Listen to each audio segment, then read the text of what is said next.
thought to yourself, why do I keep ending up with losers? Or why do I keep ending up with the same type of guys or girls? Because losers are not really gender specific. They can be men and they can be women. And because that word can seem a little bit harsh, I want to clearly define what a loser is. It has nothing to do with looks, your status, or how much money you make. It really means, do you have good character traits or do you have poor character traits? So examples of poor character traits would be somebody that lies, consistently cheats, manipulates, abuses, things like that. As I've said before, I don't think there are many inherently bad people out there, but I think there are people that are misguided and are self-serving. And the question a lot of people want to ask is, well, can't they change? Of course they can change. Anyone can change, but they have to do it on their own merit because they want to change, because they recognize their flaws and their shortcomings and those poor character traits, and they want to do something about it.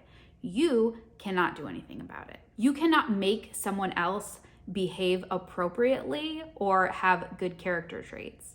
If you have found that you've been consistently in a pattern where you are dating these types of people, there are some things that you can do about it. People wonder, why do I keep attracting this type of person?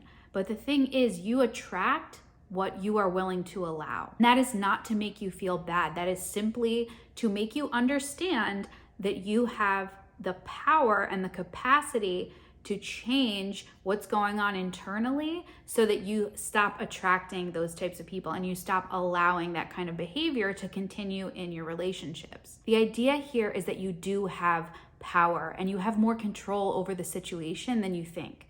The place where a lot of us get stuck is we think that we don't have control. We think that we don't have the ability to change the kind of people that we attract and the kind of relationships that we have in our lives, but you absolutely do. And I want to make sure you understand that so you don't settle for something that is less than what you deserve and less than what you want. Regardless of what you think about somebody's potential or their ability to change, the question you have to ask yourself is, how much time am I willing to spend waiting?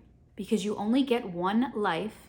Your time on this earth is finite, meaning it will end one day. So it's very important that we learn about ourselves, we get the help that we need, we do things that support our mental and our emotional well-being so that we can live intentional and fulfilled lives. So we get into situations like this because of internal factors and external factors. Internal factors can include unresolved childhood trauma, low self-esteem, and just insecurity. Sometimes we can desire love and affection so badly that we settle for breadcrumbs when really we deserve the whole loaf. We have a constant need to seek validation from these people even though they mistreat us. It's also extremely common for us to repeat family dynamics that we experienced growing up because that's what we perceive to be normal.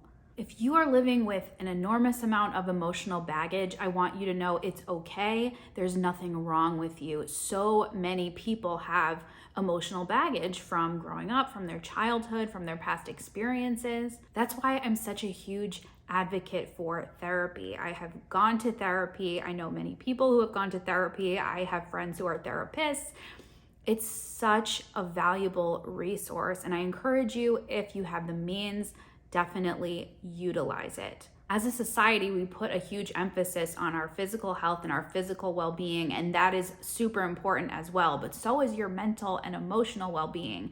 I think this is becoming a little bit more of the norm nowadays where we're talking about this, and that's such a good thing because so many people are in need. So many people in the world are suffering because of experiences that they've had growing up or as young adults. And sometimes what we need is just the tiniest bit of courage. So if I can help you with that, if I can help you feel a little bit more courageous so that you can seek out these tools and these resources, I just want to encourage you that you can do this.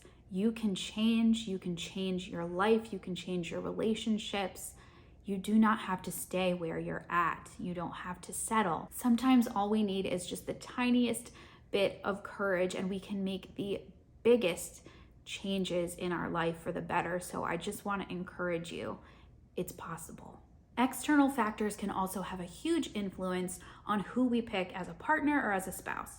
Cultural norms and societal influences can definitely shape our mindset when it comes to relationships. We live in a world where we are constantly being bombarded with information and images, and a lot of it is social media and what everyone else is doing. And while I think there are great benefits to social media, I think it can also be really harmful for us, because then we put unrealistic expectations on ourselves for what we should be doing and achieving. When the reality is that everybody's timeline is different. You shouldn't be comparing your timeline to someone else's. That's just the way that their story played out, and your story is playing out in a different way. And as we know, a lot of what we see online can really just be embellishments and dramatized version of what's actually going on. So that's why it's important to critically evaluate our external influences. Is this serving me or is this not? When you develop your own personal values, those are going to be the foundation for the decisions that you make. So when it comes to finding a relationship, you're going to be more likely to seek someone out who shares your values. If you don't know what your values are right now, or you've never actually sat down and thought about it, I encourage you, do that ASAP. As I've said, when we don't do things like that, that is when we settle for the breadcrumbs. Having a strong sense of self-worth is what's gonna help you break these patterns. And doing that includes fixing what's going on the inside and also working on what you're absorbing from the outside. Always remember that we are all human beings, and most of us are just doing the best we can. We're going to fail, we're going to make mistakes, and we're going to miss the mark probably a lot.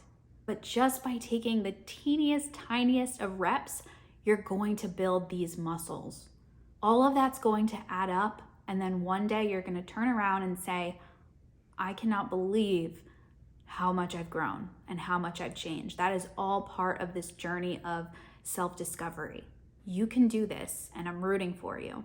If this message was helpful for you and you want more, make sure you hit the subscribe button. I'll see you in the next video.